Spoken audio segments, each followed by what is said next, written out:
चलो चलो hello student, कैसे हो सब? आप अच्छे होंगे। और एक बार फिर हम स्टार्ट करने जा रहे हैं 12th class physics chapter number 8 विद्युत चुम्बकीय कराएंगे। ठीक है, तो आज का जो अपना टॉपिक रहेगा स्टूडेंट, वो रहेगा विद्युत चुम्बकीय तरंगों की समीकरण। क्या रहेगा? विद्युत चुम्बकीय तरंगों की समीकरण। तो उसके लिए अपन को पहले समझना पड़ेगा कि अपना एक्स अक्ष, वाई अक्ष और जेड अक्ष क्या होता है। देखो इधर, ये अपना एक्स अक्ष होता है और ये अपना वाई अक्ष होता है और ये अपना जेड अक्ष होता है। तीनों अक्ष एक दूसरे के क्या होते हैं स्टूडेंट? लंबवत होते हैं। ठीक है, क्या रहेंगे? तो एक दूसरे की लंबवत रहेंगे। ठीक है, तुमने यहाँ पर डायग्राम बना के रखा है। देखो एक्स अक्ष ये रहा, वाई अक्ष ये रहा और जेड अक्ष रहा। ये तीनों अक्ष एक दूसरे के क्या होते हैं स्टूडेंट? लंबवत होते हैं ऐसे। ठीक है, तो देखो एक्स अक्ष में तो करंट संचरण आगे बढ़ता है, जबकि वाई अक्ष में आपका जो विद्युत क्षेत्र होता है वो आगे चल रहा है, विद्युत क्षेत्र कंपन हो रहे हैं। और जेड अक्ष में क्या होता है? कहीं ना कहीं चुंबकीय क्षेत्र का चल रहे हैं ऐसे। ठीक है, तो कहीं ना कहीं वाई अक्ष में तो ऐसे चल रहा है आपका विद्युत क्षेत्र यू। ठीक है, ऐसे। उसके बाद जेड अक्ष में जो चुंबकीय क्षेत्र है वो चल रहा है ऐसे, चुंबकीय कंपन हो रहे ऐसे, यू चल रहा है, चुंबकीय क्षेत्र यू चल रहा है। ठीक है, ओके, ये बात समझ में आ गई। चलो, तो डायग्राम वही है जो आपने बना रखा है। उसके बाद देखो, आप देखोगे कि समय के साथ साथ विद्युत क्षेत्र का मान चेंज हो रहा है। पहले विद्युत क्षेत्र का मान 0 था, बढ़ता गया बढ़ता गया बढ़ता गया और एक मैक्सिमम मान हो गया सर विद्युत क्षेत्र का। विद्युत क्षेत्र का जो मैक्सिमम मान होगा उसको अपन ई नॉट लिखेंगे, जिसका मतलब क्या है? ई नॉट का मतलब रहेगा विद्युत क्षेत्र का अधिकतम मान, इसको आयाम बोल।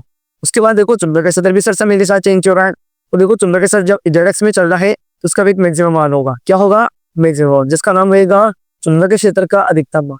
तो ये नीचे वाला जो मान है ये तो चुंबकीय क्षेत्र का अधिकतम मान है, ऐसे चल रहा है इधर, और ऊपर चल रहे हैं कौन? चुंबकीय विद्युत क्षेत्र से विद्युत क्षेत्र का अधिकतम मान, और दोनों समय के साथ क्या हो रहा है? चेंज हो रहा है। तो मान लो आपसे ये बात मैंने आपको बताई थी, ए क्रॉस बी करने पर क्या आता है? सी आता है। ये बात मैंने आपको बता रखी। अगर आपका ई वेक्टर ऊपर है, बी वेक्टर अगर इधर है, तो ऐसे करोगे तो क्या आएगा? सी आएगा ई क्रॉस बी करने पर। पहले वेक्टर की तरफ उंगलियां रख दो, उसके बाद दूसरी तरफ घुमाओ, बी वेक्टर इधर आपकी तरफ ऐसे चला बी वेक्टर, उसकी तरफ घुमाओगे सीधे रहेगा, मतलब एक्स अक्ष में करंट क्या हो रही है? आगे बढ़ रही है। ठीक है, चलो सर अपन स्टार्ट करते हैं। देखो समय के साथ चेंज हो रहा है तो अपन लिखेंगे सबसे पहले विद्युत क्षेत्र के लिए, विद्युत क्षेत्र के लिए तरंग समीकरण, तरंग समीकरण। ठीक है, चलो तो क्या रहेगा? सबसे पहले देखो विद्युत क्षेत्र लेकर तरंग समीकरण चाहिए तो पहले ई लिखो, ई वेक्टर लिख दो। उसके बाद ई नॉट लिख दो, विद्युत क्षेत्र का अधिकतम मान। ये जो करंट चल रही है विद्युत क्षेत्र में, आप देखो किस में चल रही है? साइन रूप में। किसमें? साइन रूप में, साइन वे। ये साइन है, क्या होता है? साइन का ग्राफ होता है। तो उसके बाद लिखोगे आप साइन, उसके बाद लिखोगे फिर ओमेगा। ओमेगा का मतलब होता है कोणीय आवृत्ति। ठीक है, इसे मतलब होता है ओमेगा बराबर 2 पाई अपॉन टी। ठीक है, ये टी का मतलब और काल होता है, एक और काल में कितना कोण बना उसको आप ओमेगा बोलोगे। ठीक है, तो कोण कितना कोण रिश्ता हुआ, और यहाँ से कौन और बनता है सर 2 पाई एफ, ये फॉर्म में होते हैं ओमेगा की। ठीक है, चलो उसके बाद लिखोगे आप, देखो अपन टी टाइम के लिए निकाले क्योंकि सर समय का मान चेंज हो रहा है, तो समय का मान चेंज हो रहा है तो अपन जो तरंग समीकरण निकाले वो टी टाइम के लिए निकालने, इसके लिए टी टाइम के लिए। उसके बाद माइनस लगाओगे। माइनस का मतलब ये रहेगा कि अगर तरंग एक्स अक्ष में दिशा, एक्स दिशा में संचित हो रही है, तो याद रखना यहाँ माइनस तब आएगा जब तरंग एक्स अक्ष में गतिशील हो, प्लस के एक्स अक्ष में गतिशील हो, प्लस एक्स अक्ष में गतिशील हो। मतलब अगर तरंग एक्स अक्ष में है प्लस में, कब आपको यहाँ माइनस लिखना है। ठीक है, उसके बाद क्या आएगा? X y c. ठीक है, अब एक काम करो, यहां से पहले काम करते हैं सर, इस समीकरण को बनते हैं ई नॉट साइन ओमेगा को अंदर बोला कर दो सर, तो क्या omega T minus omega by C और यहाँ एक्स। ये को अपन एक काम करते हैं, यहाँ पर ओमेगा बाई सी के नियतांक मानते हैं के।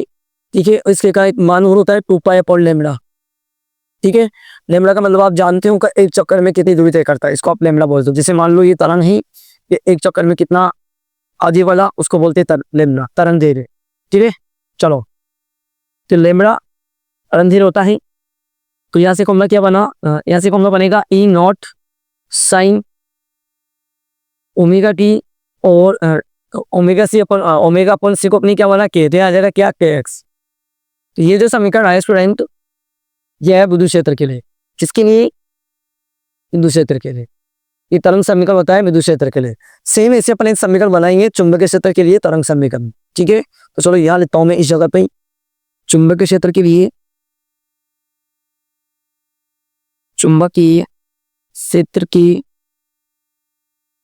ये करण समीकरण।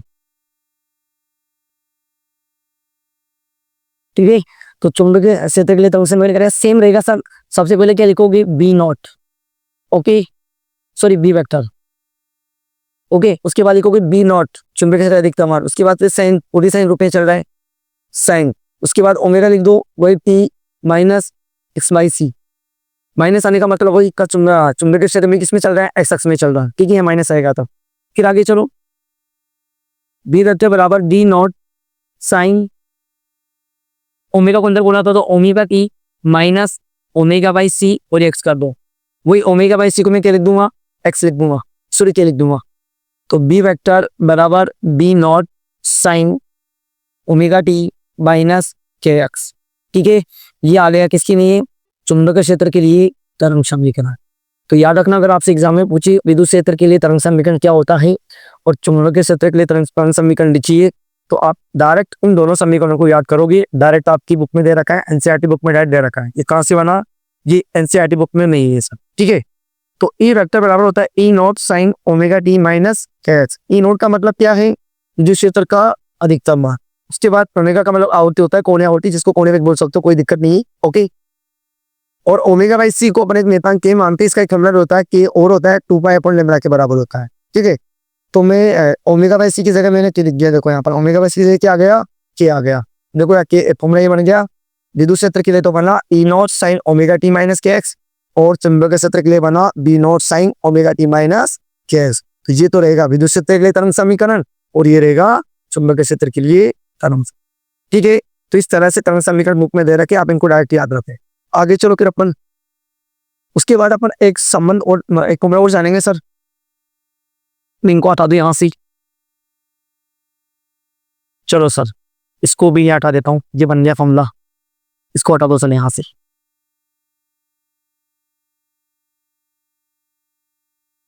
चलो इसके बाद चलो फिर अपन देखते हैं एक संबंध हमसे ये पूछने जाता है कि ई नॉट और बी नॉट के मध्य क्या संबंध होता है, ठीक है।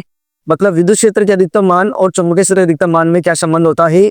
डायरेक्ट एक फॉर्मूला होता है, आप उसको डायरेक्ट याद रखो कि ई नॉट जो होता है वह बी नॉट सी के बराबर होता है, बी नॉट सी के बराबर होता है, ठीक है। यहाँ से एक फॉर्मूला अपन और निकाल सकते हैं, ई नॉट बटे बी नॉट और बराबर में क्या जाएगा, सी आ जाएगा। एक फॉर्मूला आप ये याद रखो, ठीक है। चलो तो ये इस तरह से अपन ने विद्युत चुंबकीय तरंगों पे समीकरण निकाल लिए हैं। समीकरण आप डायरेक्ट याद रखने हैं आपको। एक संबंध ये भी याद रखना है कि विद्युत क्षेत्र का जो अधिकतम मान और चुंबकीय क्षेत्र का जो अधिकतम मान होता है उनमें क्या संबंध होता है। तो ई नॉट बराबर होता है b not c. E not का मतलब विद्युत क्षेत्र का अधिकतम मान और बी नॉट मतलब चुंबकीय क्षेत्र का अधिकतम मान, ठीक है।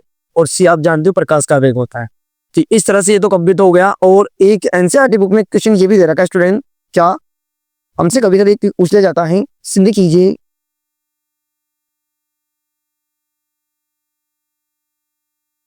सिंधी कीजिए कि विद्युत क्षेत्र में ऊर्जा घनत्व, एक क्वेश्चन को लिख दूं, विद्युत क्षेत्र में ऊर्जा घनत्व जिसको मैंने यूवी बता रखा है, आपको बता दिया गया यूवी चुंबकीय क्षेत्र में, सो इसको यूवी लिखो, विद्युत क्षेत्र में ना चुंबकीय क्षेत्र में, चुंबकीय क्षेत्र में ऊर्जा घनत्व, ऊर्जा घनत्व जिसको मैंने यूवी बता रखा है के बराबर होता है। ये चीजें आपको याद रखनी है, ये क्वेश्चन आ सकता है। सिंगल चीज कि विद्युत क्षेत्र में जो ऊर्जा घनत्व यूवी होता है वह चुंबकीय क्षेत्र में ऊर्जा घनत्व यूवी का क्या होता है, बराबर होता है, ठीक है। चलो अपन इसको डेरिवेट करते हैं, कैसे हो गए बराबर, इधर आओ।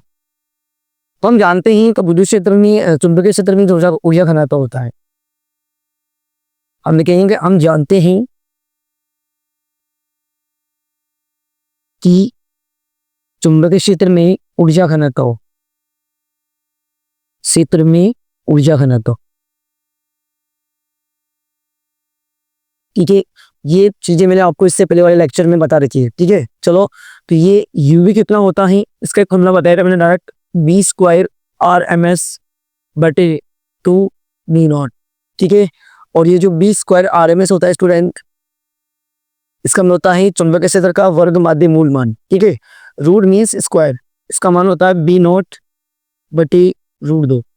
ये मान कहाँ से आता है, ये अल्टरनेटिव करंट प्रत्यावर्ती धारा में अपन निकालते हैं, जिससे वी आर एम एस कितना होता है बी नॉट बटे रूट दो, आई आर एम एस कितना होता है आई नॉट बटे रूट दो। ये चैप्टर नंबर 7 से निकलता है। ठीक है, तो चलो इस मान को अपन यहाँ रख देंगे सर, यू बी बराबर बी स्क्वायर जगह रख दो आप, बी नॉट इसको तो मेरा करो 1/2 नॉट का अलग कर लो, और इसी से रख दो बी नॉट बटी रूट दो, इसका क्या कर दो स्क्वायर। ठीक है, चलो ऐसा करते हैं, इसको हटा देते हैं यहाँ से, इसको हटा देते हैं जो पहले लिखा हुआ है, इसको हटा दो सर।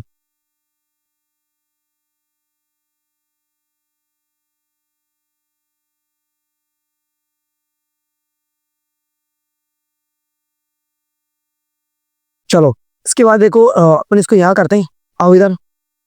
तो यू बी बराबर 1/2 बी नॉट, इसलिए बी नॉट का स्क्वायर, उसके बाद रूट दो का स्क्वायर पूरा दो हो जाएगा। ठीक है, चलो तो यू बी बराबर 1/2 को 2 से गुना करेंगे 4 हो जाएगा, 4 बी नॉट, और आप डायरेक्ट चाहो तो ऊपर बी नॉट स्क्वायर लिखो डायरेक्ट, कोई दिक्कत नहीं है सर। ठीक है, चलो सब। उसके बाद मैं एक काम भी कर रहा हूँ सर, अपना जो एक प्रॉब्लम मैंने अभी आपको बताया था कि ई नॉट बटी बी नॉट, यस दैट इसको फॉर्मूला बताया था, ई नॉट बराबर होता है बी नॉट सी। यहाँ से बी नॉट का मान निकालो तो ई नॉट बटे सी बराबर कितना बी नॉट, तो बी नॉट की जगह अपन ये मान रख सकते हैं सर ई नॉट बाई सी यहाँ पर, तो यू भी बराबर आ जाएगा 1/4 मी नॉट, और इस मी नॉट की जगह कितना आ जाएगा ई नॉट बटी सी, और इसका स्क्वायर कर दो। ठीक है, चलो तो यू भी बराबर 1/4 मी नॉट, ई नॉट का स्क्वायर हो जाएगा यहाँ पर, और बटे में क्या आ जाएगा सी का स्क्वायर। ठीक है, एक फॉर्मूला अपन और जानते हैं सर का, जो सी स्क्वायर होता है वह 1/म्यू नॉट एप्सिलॉन नॉट के क्या होता है बराबर होता है। तो मैं सी स्क्वायर की जगह student mu naught epsilon not काम में ले सकता हूँ। तो चलो मैं इसको हटा रहा हूँ यहाँ से नीचे की, यार फिर से हटा रहा हूँ, उसको हटा लेते हैं इसको।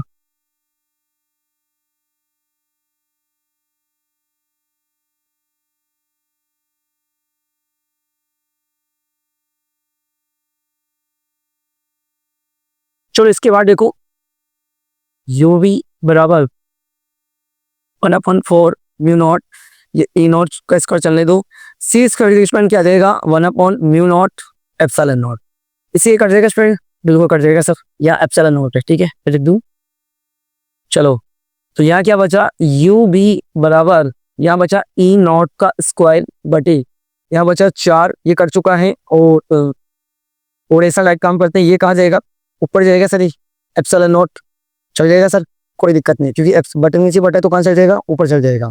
उसको मैं थोड़ा चेंज कर रहा हूँ स्टूडेंट, ऐसा करते हैं ई नॉट को पहले कर लेते हैं और एप्सिलॉन नॉट को पहले कर लेते हैं, और ई नॉट के स्क्वायर को अलग बाद में कर लेते हैं। इसको मैं 2 × 2 लिख रहा हूँ।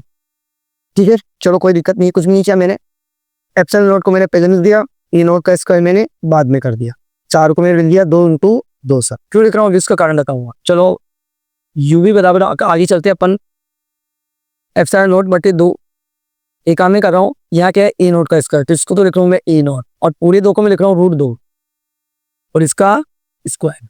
ओके, लिख सकते हैं ए नॉट का स्क्वायर है तो मैंने ए नॉट को लिख दिया, उसके बाद 2 है तो पूरे 2 को अपन √2 ले सकते हैं, और स्क्वायर कर दिया, ए नॉट का स्क्वायर वापस ए नॉट स्क्वायर आ जाएगा, √2 का स्क्वायर वापस पूरा 2 आ जाएगा। ठीक है, क्योंकि हमें एक बात पता है ए नॉट बटे जो √2 होता है स्टूडेंट, वो किसके बराबर होता है, वह ERMS के बराबर होता है। किसके बराबर होता है, ERMS के बराबर होता है। ठीक है, जिसको आप विद्युत क्षेत्र का वर्ग माध्य मूलमान बोल सकते हो सर।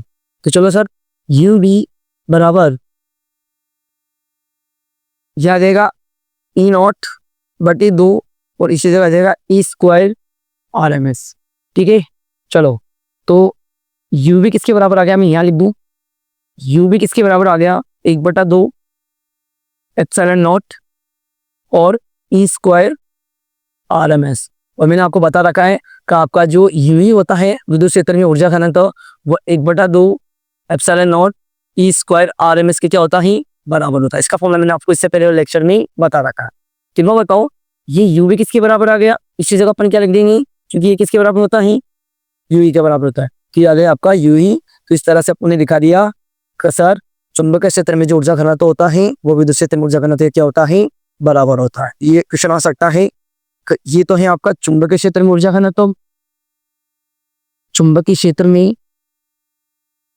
ऊर्जा घनत्व, और यही अपना विद्युत क्षेत्र में ऊर्जा घनत्व, विद्युत क्षेत्र में ऊर्जा